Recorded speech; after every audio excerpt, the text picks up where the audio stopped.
ኤርትራውያን ወደድክም ጠላህም ወንድሞቻችን ናቸው። ወደድክም ጠላህም ኤርትራ በመገንጠሏ ግን ሙሉ በሙሉ አልደግፈውም። ህዝብና መንግስት ቢያምንበት እኔ አላምንበት። ወልደን ተዋልደናል፣ አንድ ሰዎች ነን፣ አንድ ቤተሰብ ነን፣ አንድ ወንዝ ነው የምንቀዳው። እንዴት መገንጠል አለበት? አትገነጠልም። በእኔ በኩል አላምንበት።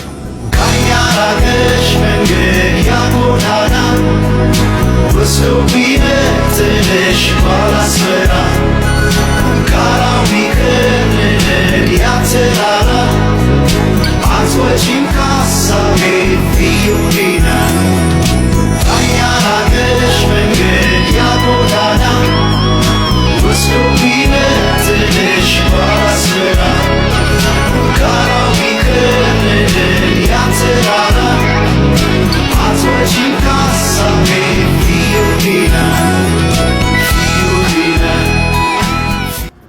እሺ እዚህ ጋር ትንሽ አስተያየት መስጠት ፈልጋለሁ። ይሄን ቪዲዮ የላካችሁልኝ ወገኖቼ ቴንክ ዩ ሶ ማች።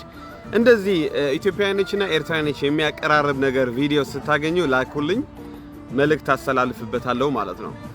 ብዙ ኤርትራውያኖች አብይ አህመድ ይፈሩታል። ለምንድን ነው የሚፈሩት?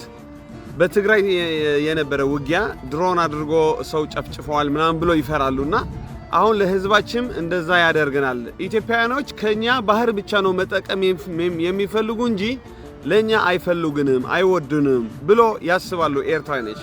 ምክንያቱም በድሮ ታሪክ ስለሚያዩት ማለት ነው።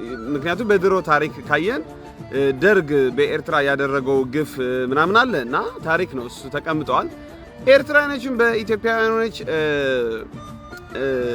በደል ያደረሱት በትግሬዎች ተወላጆች አለ ታሪክ ይዘግባል ማለት ነው። ሁለቱም ህዝብ ተበዳድለዋል፣ በታሪክ ተበዳድለዋል።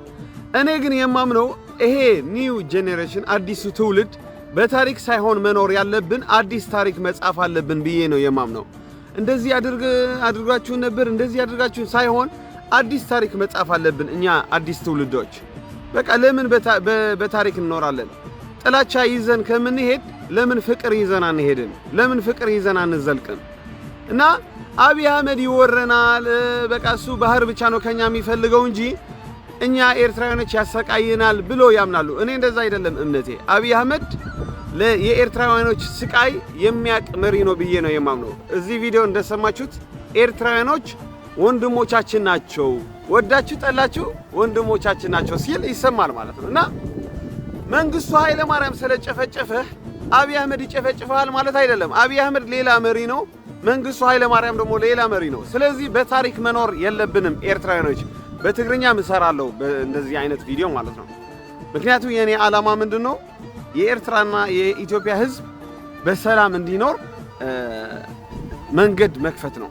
ቲፒኤልኤፍ እና ሻዕቢያ ደግሞ መውደቅ አለባቸው ብዬ ነው የማምነው። ምክንያቱም ለሁለቱም ህዝብ የሚያስቸግሩ እነዚህ ኃይል ናቸው፣ በተለይ ሻዕቢያ የተባለ ኃይል ማለት ነው። እና ክቡር ጠቅላይ ሚኒስትር ዶክተር አብይ አህመድ ለኛ ለኤርትራውያኖች ይወደናል፣ ችግራችን ያውቀዋል።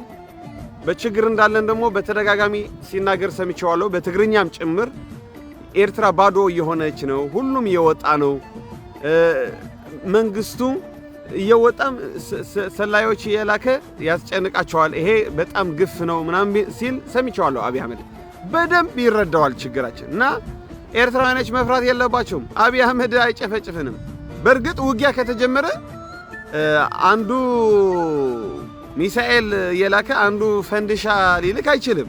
ውጊያ ነው ሁሌ። ግን የአብይ አህመድ ዓላማ ሞቲቭ ግን ኤርትራውያኖች አጥፍቶ ባህር መውሰድ አይደለም። አብይ አህመድ የሚለው እኔ ገብቶኛል። ሁለታችን አገር ማደግ አለብን፣ ዩኒቲ መኖር አለበት፣ እንደምር ነው የሚለው ሁሉ። ይሄ ነገር ግን የሚረዳው ሰው አጣ።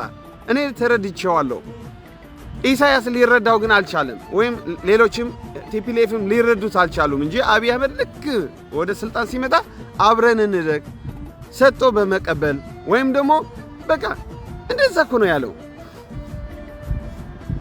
አብይ አህመድ የሚረዳው ሰው ያጣ መሪ ነው። በጣም አልተረዳችሁትም። ኤርትራውያኖችም አልተረዳችሁትም፣ ኢትዮጵያውያኖችም አልተረዳችሁትም። ጥቂቶች ኤርትራውያኖች ግን ተረድተነዋል። እኔ ተረድቼዋለሁ። ክቡር ጠቅላይ ሚኒስትር አብይ አህመድ ከመጀመሪያ ሲመጣ እንደመር፣ አብረን እንደግ፣ ፓወር ያለው በዩኒቲ ነው፣ እንስራ ነው ያለው። ቆሞ ቀር ኢሳያስ ግን መስራት ስለማይወድ እምቢ አለው፣ አላሰራለው። አስፋልት ቢያስተካክል ጄኔሬተር ቢያመጣ አላሰራለው። ስለዚህ መፍትሄው ምንድነው? ሻዕቢያ ወደ ህግ ታመጣዋለህና ስነ ስርዓት ታስይዘዋለህና ቲፒኤልኤፍም እንደዛ ስነ ስርዓት አስይዘህ ኢትዮጵያና ኤርትራ ሰላም ትፈጥራለህ። ባውንደሪ ምናምን የሚባል የለም። ከዛ ክፍት ይሆናልና ከአዲስ አበባ ወደ ኤርትራ ሰላም ባስ አድርገህ ባቡር አድርገህ በፕሌን አድርገህ ትገባለህ፣ ትወጣለህ። ኤርትራ መኖር የሚፈልግ ኤርትራ ይኖራል። አዲስ አበባ መኖር የሚፈልግ አዲስ አበባ። ይሄ ዘመን መምጣት አለበት። የኔ ትግል ይሄኛው ነው። ሰላም መምጣት አለበት። ሁሌ ጦርነት፣ ሁሌ ጭቅጭቅ። ትንሽ እናስብ እንጂ ኒው ጄኔሬሽን በታሪክ መኖር የለብንም። አዲስ ታሪክ መጻፍ አለብን ለልጆቻችን። መንግስቱ እንደዚህ ያደረገን ወያኔ እንደዚህ ያደረገን ምናምን ብለን ከምናወራ ለምን እኛ አዲስ ሰላም አዲስ ፍቅር ይዘን አንመጣም? ፍቅር ይዘን ለምን አንዘልቅም? ለምን አስተሳሰባችን በውጊያ ብቻ እንለከዋለን? ወንድማሞች አይደለንም እንደ ኢትዮጵያውያን ኤርትራኖች? ምንድነው የሚያለያየን? እኔና አንድ ኢትዮጵያ ምንድነው የሚለየን? ከለራችን አንድ፣ ባህላችን አንድ። ስለዚህ ለምን መልካም አናስብም? እኔ በተደጋጋሚ እየተናገርኩኝ ነው። የሚሰማኝ ሰው አጣ። እባካችሁ ፎሎ ሼር አድርጉልኝ። አካውንቴ ማደግ አለበት። እኔ ተነስቻለሁ። በቃ የኤርትራና የኢትዮጵያ ህዝብ ለማዋደድ ለእጅ ለእጅ ለመያያዝ ተነስቻለሁ። ስለዚህ አብራችሁ ከኔ ጋር ስሩ። በቃ ይበቃናል ጥላቻ። ከጎረቤቶች አገሮች መቅናት አለብን። ከሩዋንዳ፣ ከኬንያ፣ ኡጋንዳ እንደፈለጉ ይወጡ ይገቡ። በቃ እንደዛ ለምን አይመጣም? በኤርትራ ዘመን በኢትዮጵያ እና በኤርትራ። ስለዚህ በኢሳያስ ዘመን ይሄ ሊመጣ አልቻለም። ኢሳያስ ስነ ስርዓት አስይዘዋል። በአዲስ ጄኔሬሽን ኒው ጄኔሬሽን ብርጌድ ንሓመዱ ብሉ ሬቨሌሽን ሰላም ታመጣለህ። ከአብይ አህመድ ጋር ሆነን እኛ መስራት እንፈልጋለን። እኛ አማራጭ አለን። ክቡር ጠቅላይ ሚኒስትር ዶክተር አብይ አህመድ ኢሳያስ አላሰራ ብለዋል። እኛ አዲስ ትውልድ ኤርትራውያኖች ካንተ ጋር መስራት እንፈልጋለን። ወደው አብረን መጠቀም እንፈልጋለን። ኢትዮጵያውያን ወገኖቻችን ወንድሞቻችን ናችሁ፣ ተጠቀሙበት። ምንም ችግር የለም።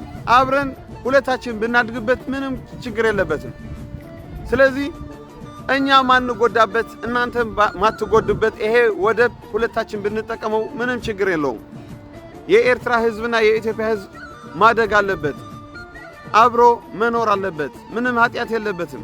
70-80 ለማት በቃ እድሜ ለምንድን ነው ምንጣላ? ለምንድን ነው ስግብግቡ?